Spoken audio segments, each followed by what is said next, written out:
And welcome back. This is your man Warrior, and I am so excited. EA got a hold of us a few days ago and said they were going to give these characters to us to review. Of course, they're going to hijack them back when we're done. Unfortunately, there was a couple of day delay. Everybody else got their characters, and I patiently waited for my characters because they didn't send all of the required gear.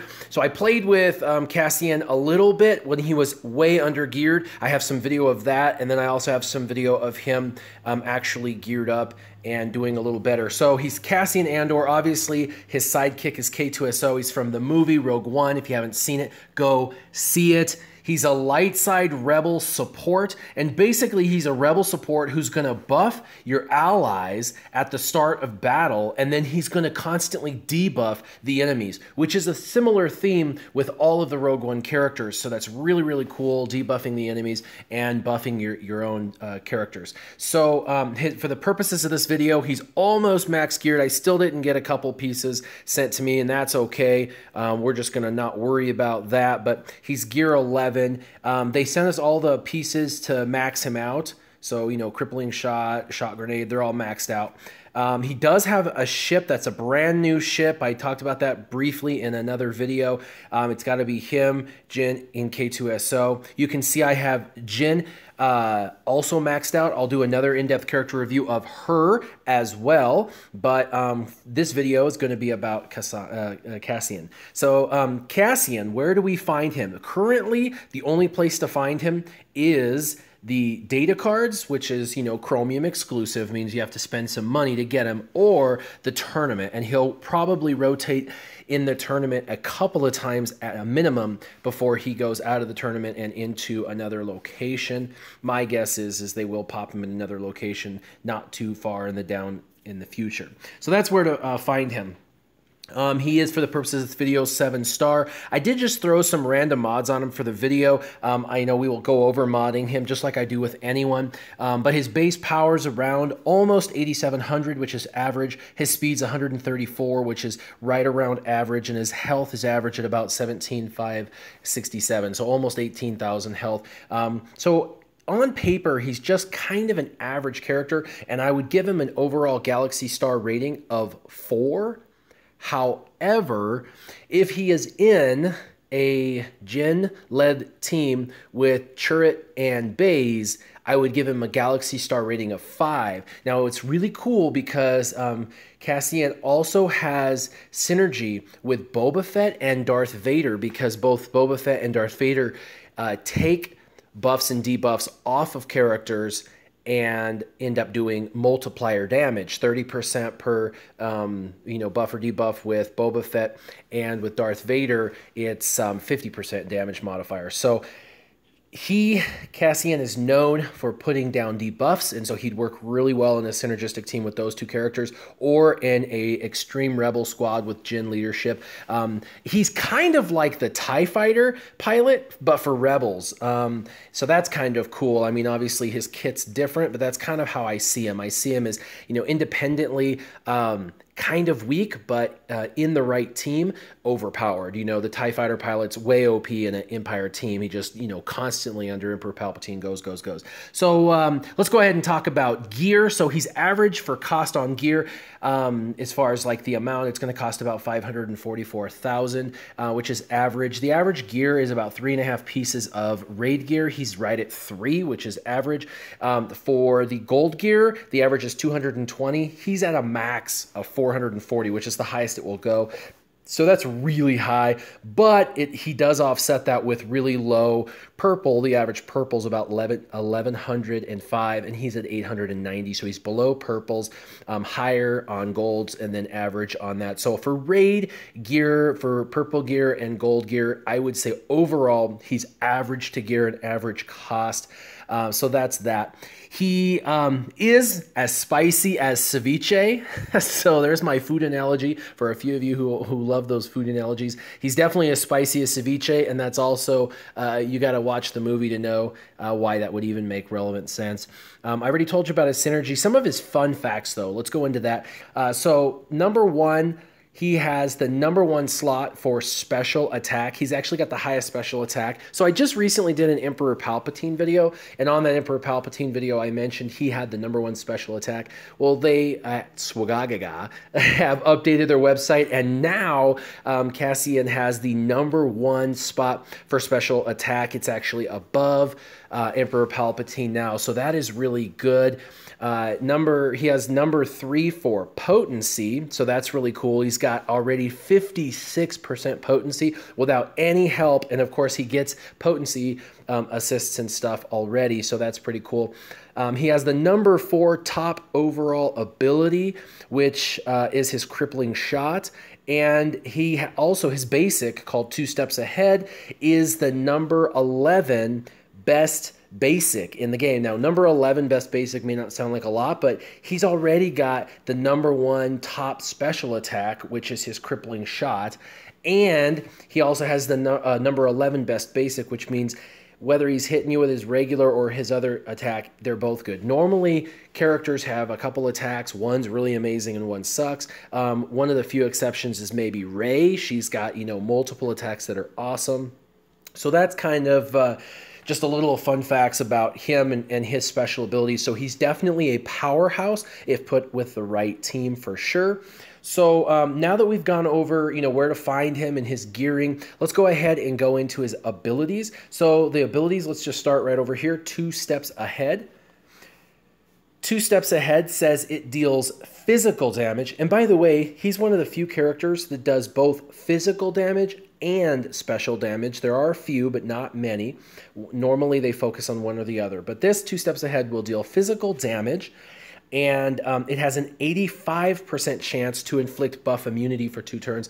This is kind of why I gave him the analysis of being kind of like the TIE Fighter pilot, because that has an AoE that can put buff immunity down. This one's on his basic. It's not guaranteed. It's 85% of the time, which is pretty awesome. That's really great buff immunity, and it's for 2 turns, so that's really, really good. Now, it is physical damage, but it's a really powerful hit. It's around 4,900 to 5,500 damage, and if you're critting, which I hope you're having all your characters crit, the damage that you're going to do is going to be probably somewhere in the neighborhood of closer to 9 to 12,000.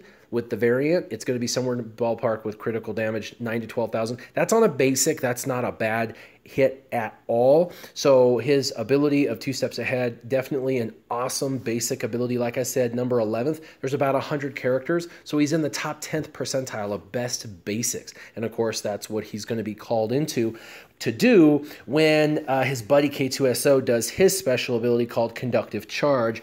Cassian will get to assist, and when he assists, he's going to do that, 10,000 power hit, so that's pretty cool. So the other one is called, the next one is a special. It has a cooldown of 2. Now this is really cool because nothing hardly has a cooldown of 2, with the exception of only a couple of really cool characters, such as Geonosian Soldier's assist is 2, as well as Biggs can have an assist every other turn. Those 2 characters do assists, but very few actually have a cooldown ability of only 2. So he's going to use this ability a lot. It's called Shock Grenade. Now I love this. It is kind of an AoE of sorts because it's an area of effect. He throws it out and it does applies 5 debuffs. So essentially, but it does no damage. So there is no damage, which is kind of weird, kind of unique. Are you surprised it doesn't do any damage at all? But it doesn't. But it just randomly puts and applies 5 debuffs on the opposite team, and they're 5 unique and different debuffs. Now, a lot of people think, okay, there's 5 debuffs, there's 5 people on the other side, so this must mean that when he throws it, it applies 1 random a negative effect to each character across the way, but that's incorrect. It just applies all 5 debuffs, which are ability block, defense down, offense down, speed down, and healing immunity, and it applies all 5 of them somewhere. So it could apply 1 to each character. It could apply 3 on one character and 2 on the other character. It could apply, 2 on this one, 2 on this one, and 1 on this one. It's super random. It's just 5 separate and unique debuffs all scattered amongst the other team. Now, this is what's really, really cool about it. It's essentially a surprise debuff grab bag of goodies. You just grab it, you toss it, and you see what you get. It's really, really fun. It adds a really fun RNG to the game because you know you're going to get 5 debuffs, but how are they going to apply to the opponents? That's what's kind of cool.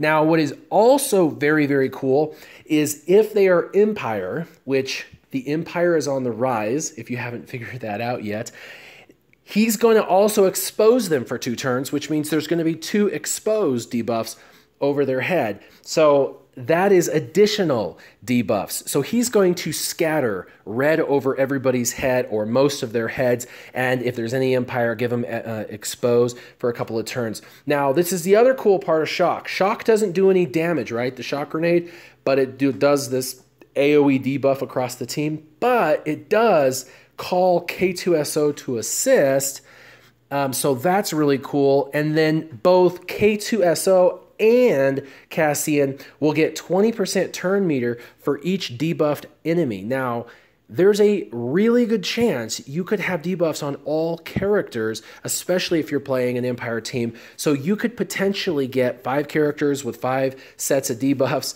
which means 100% turn meter. So he throws the Shock Grenade, debuffs the whole other team, a K2SO gets to assist and hit, and then they both get another turn immediately because they gain turn meter equal to 20% per debuffed enemy. So, you know, he could literally take a turn, call an assist, take a turn, and the other person take a turn. It's just like 4 turns in a row. The one thing I noticed when playing these characters and giving, you know, doing the gameplay and playing through them and trying to see what they were capable of is it felt to me like the other team just never got a turn. And it didn't even matter that my rebels weren't that fast because there's so much turn meter manipulation that goes on with these new rebels. They give themselves a bunch of turn meter in lots of different ways. So they're constantly slowing the other team down through the turn meter gain they're getting. So that's Shock Grenade. While it does no damage, it does call K2SO and potentially gives him another instant 100% turn meter potentially through the 20% turn meter buff. So that's really, really cool. So I just really love Shock Grenade. I think it's a phenomenal ability. And I think that it's really fun because, like I said, it's kind of a surprise grab bag of sorts for debuffs. You just don't know what you're going to give the other team. So the third ability, and he only has 4 abilities, which I kind of like. They've been doing a lot of abilities on these characters, is called Crippling Shot. It has a cooldown of 3.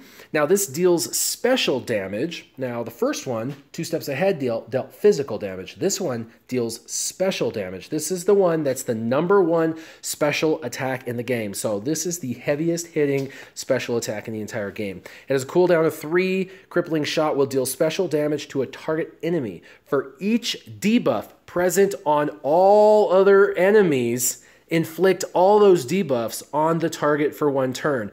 AKA, he just throws the Shock Grenade and everybody gets like 1 or 2 red over their head. Let's say they're Empire and they've got some of the exposed on their head. Plus you got the 5 random debuffs.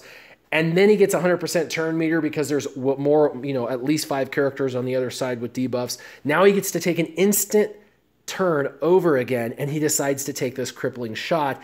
Not only is he going to do the most damage you can do on a special attack, which is going to be for him right around 10k. It's between 8,000 to 10,000 damage, and if he crits, it's, you know, more than potentially double that. So I've seen this hit for more than 20,000. So he's going to do the AoE debuffs, and then he's going to take a shot that could do 10 to 20k. And when it hits the target, this would be really good for tanks, by the way. I've done this to Royal Guard before. The Royal Guard that I shot got all the debuffs from everybody on their side of the field. So there was like 9 debuffs over all the opponents' heads, and all those debuffs got added above his head, and so the shot was critical, and then all the debuffs kicked in at the end of my turn, which ended up killing Royal Guard or crippling him. I've had it happen both ways. So for some heavier targets, if you just want to overload them on debuffs, this is a good way to do it. The other thing that's really cool about Crippling Shot is because you're shooting and you've debuffed the whole other team, right? And now you're shooting and adding all of those debuffs to that one target. If you used him in a raid, which would be very, very cool, you could have him, Boba Fett, and Darth Vader, and he's going to take all of the debuffs on the other opponent and end up applying it. Again, this is crazy. I think this would be very, very interesting to see the synergy between it. Now, I've been ridiculously busy over the last couple of days with family life, and I literally just got these characters unlocked today, and they already want the characters back within like 24 hours of me doing this video. So I'm not going to be able to take him in for a raid to do that yet. I will have to, once they take him back, have to earn him the hard way, just like everybody, through tournaments and try and play through him. But with the other rebels, he's overpowered for sure. It's amazing. He gets to take turns all the time, and he's called to assist, of course, with K2SO, which is awesome as well. Now, keep in mind on this shock grenade, he does have synergy with this, with the K2SO, because K2SO gets to assist, which is where the damage is going to come from on this particular play, as well as they'll both get turn meter for every debuffed ally. So Crippling Shot, just a super amazing special damage shot. Now, the last one's called Groundwork. This is where he buffs his entire team. It's a unique, and essentially all rebels at the start of the encounter gain protection up for 3 turns, which is purple protection, right? That's awesome. Any rebel attacker is going to get defense up for 3 turns. Any rebel support is going to get potency up for 3 turns, and any rebel tank is going to give tenacity up for 3 turns. So you're giving your tanks tenacity so they don't get stunned. You're giving your supports potency so when they're trying to debuff the opponents, they're going to do it. And you're giving defense up to the attackers so that way they will survive, last longer, and be in the battle longer. And if it's K2SO, he gets all of it. He gets the protection up for 3 turns. He gets the defense up for 3 turns, potency up for 3 turns, tenacity up for 3 turns. So that is a second synergy that Cassian has with K2SO. Very, very, very cool. I love this character. Cassian is awesome. All right, now let's check out how I would mod him. Now, I did just throw some random mods on here. Let's start with set bonuses.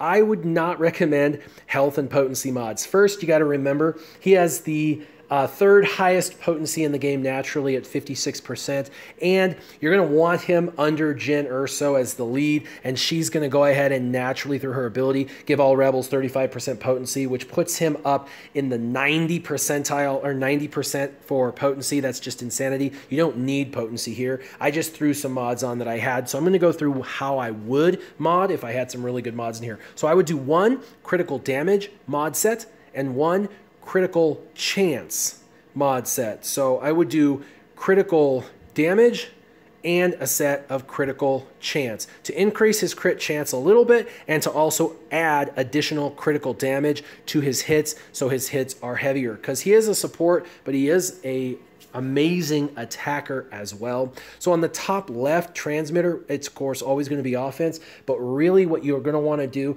is you're going to want to give him any additional secondary stats of speed, health, or protection. So you're going to want to keep him in the game as long as possible with health and protection and speed. Now, if you can sprinkle in, again, a little bit of offense, that's a good thing. It's always a good thing for characters to have additional offense. For the processor, it's always defense as the primary stat. For secondary stats, again, speed, health, protection, offense. Those are going to be the 4 that you're really looking for to try and maximize in this particular slot.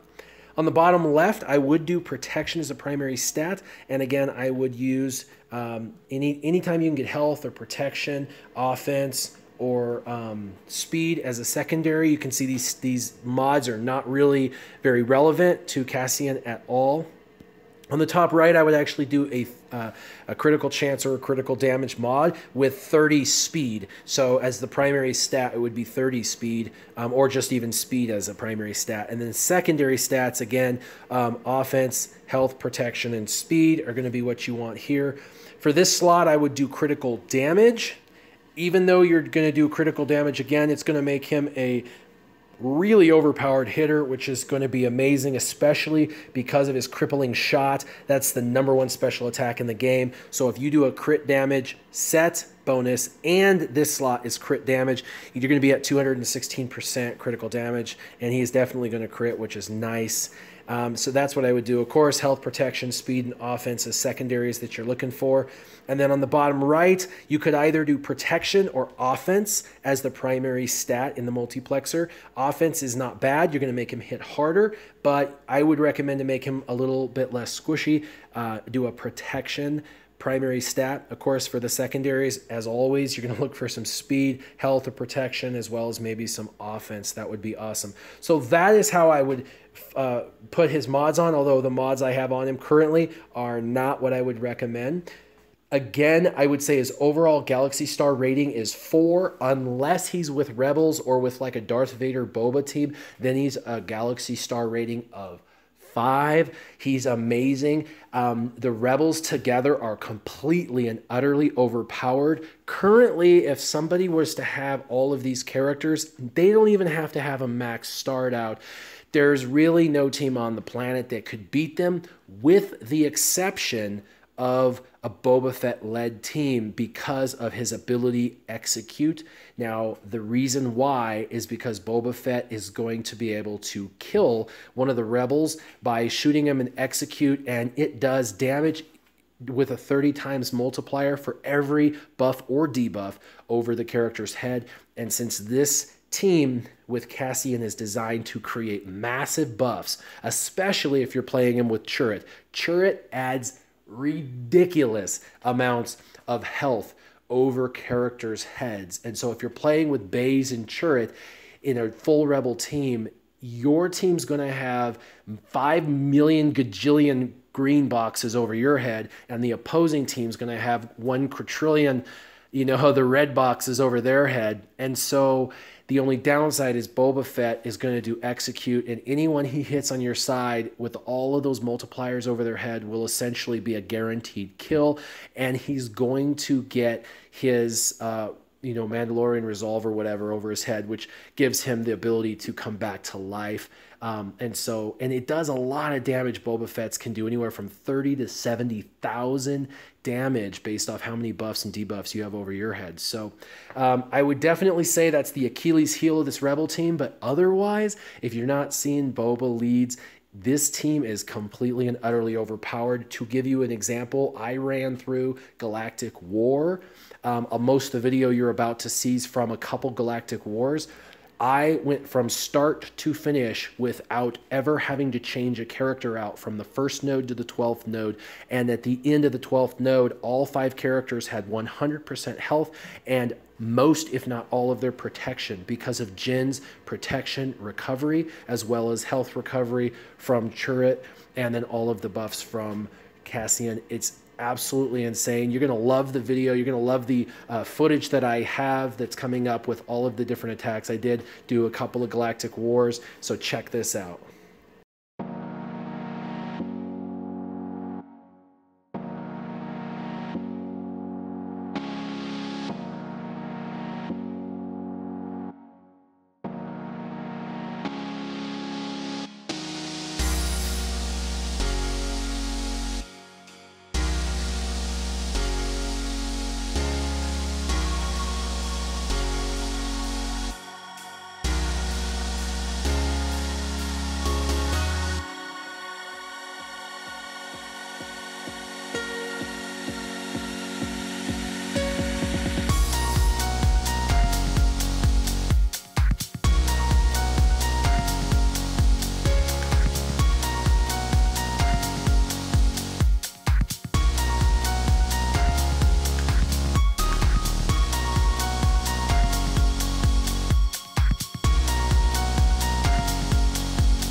So what do you think of Cassian? He's pretty amazing in my books. Again, he's a galaxy rating of 5 if he's with all the other rebels from Rogue One. And if he's not, I would say he's a galaxy rating of 4, where he's valuable but not critical.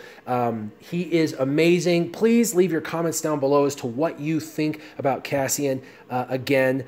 And let me know what your favorite part about the Rebels are. And if you have any questions about the Rebels, please leave them down in the comments below. As always, keep your gaming on. Warrior out.